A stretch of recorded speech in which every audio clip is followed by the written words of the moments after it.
Team White coming to you live from Sun City West in my home in Arizona. I just got home from a meeting with the Sun City Grand Republican Club that they actually hold in Sun City West presently.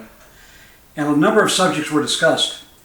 And it's quite ironic because I was planning to do this show on some of these subjects and decided I'd do it now when I got home. And then when I went to the meeting and we had a couple of speakers talk about some of this, that this is really more relevant than I even thought it was.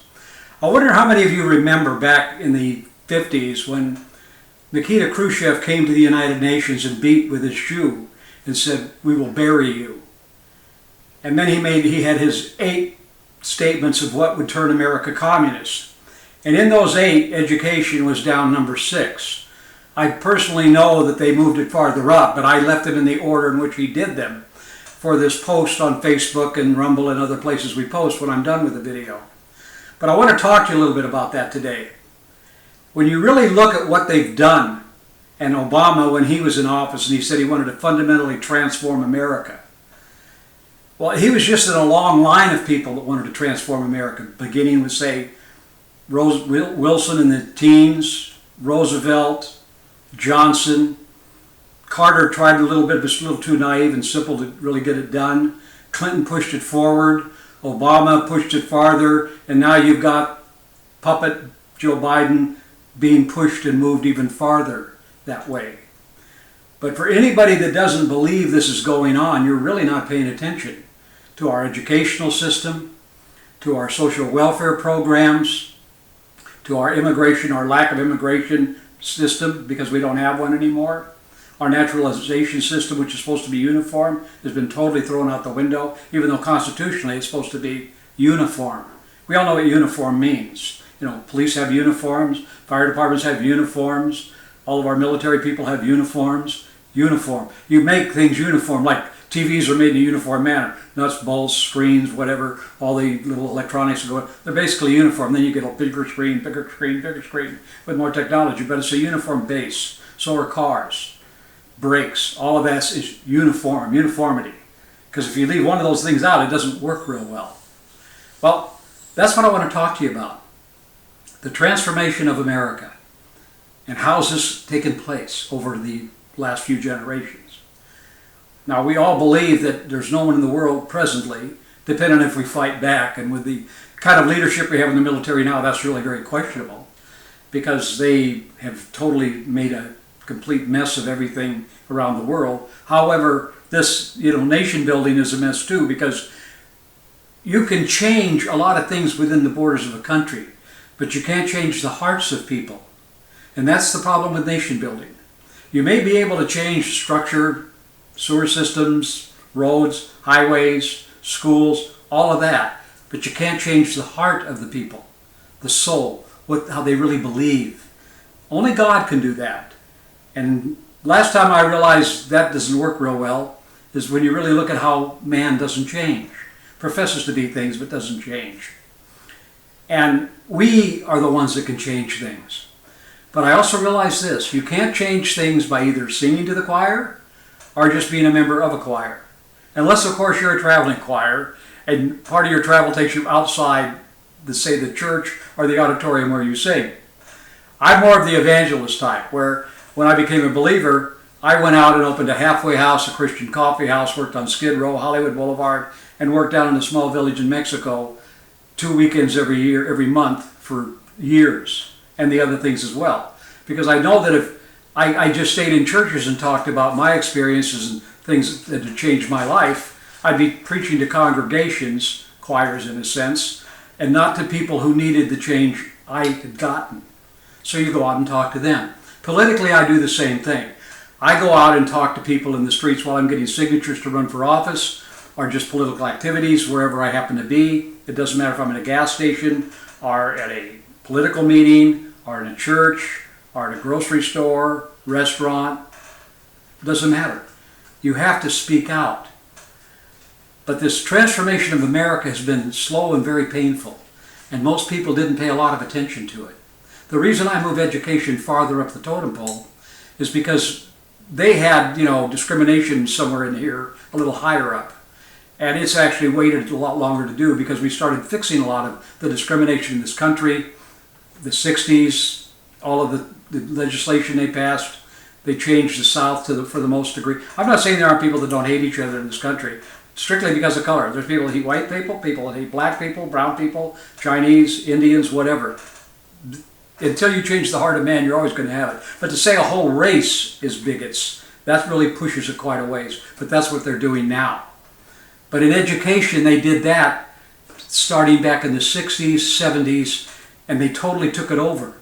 And now they indoctrinate your children. And you now have people raising children who are totally indoctrinated. And some of them are even old enough now to have grandchildren they're indoctrinating and their children. So you have 3 generations of indoctrination from 70 on, because that's 50 years. So at 50, you can be a grandparent, which means there's you, your children, your grandchildren, and now you're going to wait for another generation. I've experienced this in my own family, so I know what I speak. But people don't understand indoctrination. When you change history, when you decide to say things that aren't true. Like we've gone over a lot of these things when they talk about electric cars. Here in Sun City West yesterday, we had an electric out. Some transformer somewhere blew up, so none of us had any power in certain parts of Sun City West. And I got to thinking about that, and I thought, how easy would it be when they put everybody totally on electricity, do away with all natural gas power, which is 80% of what Arizona uses. They get rid of all of that and the nuclear power, hydrogen, water power, when they eliminate, and it's all wind and solar, they will have total control of your life. If you can't charge your car battery, you can't go anywhere. If you can't run your microwave or your refrigerator or your stove, which is electric because they're going to do it with the gas, you can't eat. So what's going to happen to you? Do you understand this transformation as well as you should? Do you really realize it's not for Green New Deal? Do you realize that approximately 70 to 80% of all the raw materials needed to build a battery are made in China, are exported in China, or they control mineral rights? Do you realize that it takes 500,000 pounds of minerals dug up out of the ground to make 1,000 pound battery? And they use more and export more carbon dioxide into the air, making that one battery. By the time they mine it, refine it, and get it to that car, then that car will ever save in carbon in their lifetime. There's no idea of that.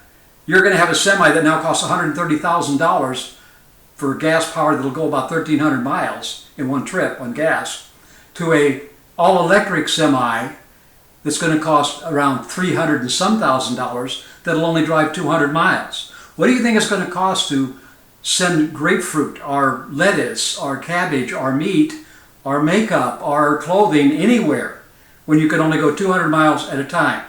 And you've got to stop and charge it up. What's it going to cost to charge that thing up? We're all familiar with how expensive power is on a hot summer day. So think about what they're doing in the transformation in this country. And they are transforming us. But there's these 8 rules that Khruschev laid out. I'm going to post them on different places. And I want to keep this video as short as I can so you can understand what I'm saying and then read those things and see how systematically, what is one place rather than the other, but how this has happened in America and in other places around the world. They want a one-world government. They want a one-world order. I heard a young man speaking today about statistics, a statistician, and I agree with him on numbers. And he was making comments about we'll never have a war for another 30, 40, 50 years with China because they aren't equipped to do these things. I want to remind everyone of one thing. Numbers are great, I know. I was a national sales and marketing manager for food companies. I had to make a lot of decisions, and we were dealing with pennies when we delivered to stores. So you had to figure out how much you could make and how far you could take it and what shelf space you needed to get it out the front door to make money. But I also knew that a lot of decisions people make, especially in the grocery store, is due to marketing, not quality of product. The package color, the lettering, how it bumps up out. Look at Coke. Coke!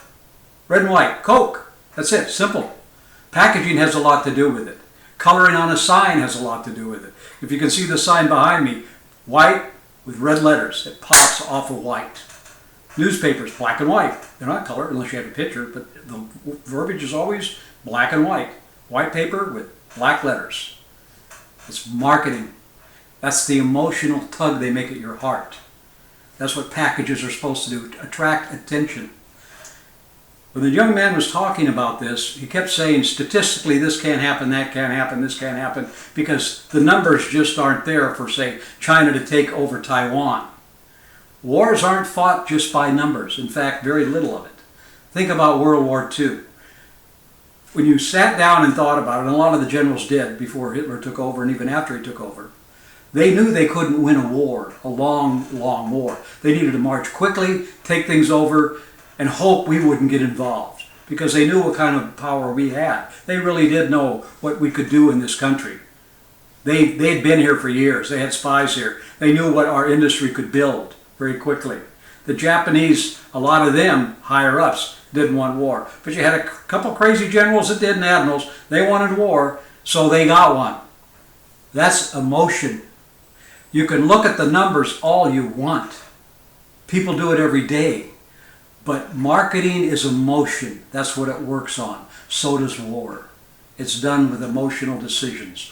George Bush made a bad decision when he decided to invade Afghanistan instead of bombing the hell out of it. He could have taken 10% of what we spent over 20 years with 0 casualties, and in 2 weeks flattened every terrorist group in the country there that we had an issue with. Flattened them, destroyed them totally, and sent a message around the world. You screw with us and we will flatten you. Be aware of us. If we're going to fight a war, we need to fight a war to win one. Not to change the world, but to win the war. And we've won wars, but we've never won a peace. And that's our problem after World War II. We didn't win a peace in Korea. We didn't win a peace in Vietnam. We didn't win a peace in the Middle East. We definitely didn't win peace in Afghanistan or Iraq. Why is that? Because we think we're nation builders, and because we got a bunch of nincompoops as generals who think they need social engineering in the military. Military is for one thing, our defense and our offense. That's it. Social engineering can be done in a family. Shouldn't be done in schools or universities or anywhere else. Social engineering should be left up to the parents, grandparents, family units. That's it. Or possibly even the church if they're really involved. But not up to a school system. Never the government. As Reagan said, when the government comes to you with those words, I'm from the government, I'm here to help you, hide or kick them off your property. So look at these outlying statements made by Khruschev. Look at our country, and you can see the transformation of America taking place.